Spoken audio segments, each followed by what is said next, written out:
السلام عليكم ورحمة الله وبركاته. dhammaan akhyaarta ku xiran kanaalkeena Somali Engineers maanta waxaynu idin haynaa barnaamij cajiib ah ama website cajiib ah kaasoo kuu sahlaya sida aad ugu xirnaan karto maxaadirooyinka ama lekjarada ka baxa jaamacadaha Mareykanka. barnaamijkani oo aad ka heli karto dhammaan mobile marketyada loo isticmaalo in laga soo dejisto programmada ayaa waxaa la yiraahdaa magaciisa Coursera. waxaad ku qoraysaa Coursera adigoo arkaysid barnaamijkani oona ah mid firiya oo aad kusoo dejisan karto mobilkaaga. haddaba sidaad u jeedaan barnaamijka waa midka ugu horeeya ee halkaasi ku yaala, balse anigu waa uu ii dejisan yahay oo horey ayaan usoo dejistay. sidaa darteeda si toos ayaan u geliyaa inaan idiin sharxo barnaamijkani iyo qaabka uu yahay. waa kan shaashadda ii saaran Coursera. haddaan ku dhufto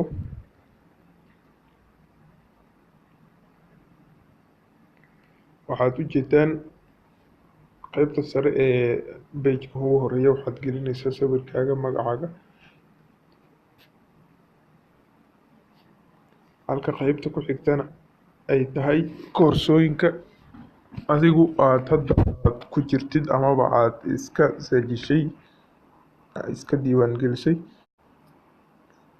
sidaad ujeedaan halkan waxaa kugu muuqda koorsooyinka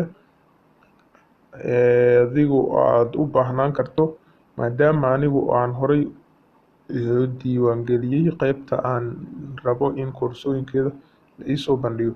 halka ugu dambeysa waa qaybta aad rabto in koorsooyinkooda lagu soo bandhigo, waxaana ka mid ah dhammaan koorsooyinka aad u jeedo oo halka qayba lahaanaya intaas oo qaybood oo kusii xiran. tusaale ahaan haddaan soo qaadano kan ugu horeeya Geographic Information Systems waxaa bixisay jaamacadda California. koorsada ku xigta oo ah Cyber Security waxaa bixiyay jaamacadda Maryland. akhyaarta dhammaan waxaan idin rajeynayaa inaad ka faa'iidaysataan page-kani amaba programkani amba application-kani oo ah mid aad ugu muhiimsan dhammaan dadka jecel inay wax ka faa'iidaystaan internet. kheyr badan ayaan idin rajeynayaa. Somali Engineers Channel kusoo dhawaada mar kale. Like, subscribe and share noola wadaaga dhammaan muuqaalada aan idin soo gudbino. kheyr badan ayaan rajeynayaa. Wasalaamu calaykum waraxmatullaahi wabarakaatu.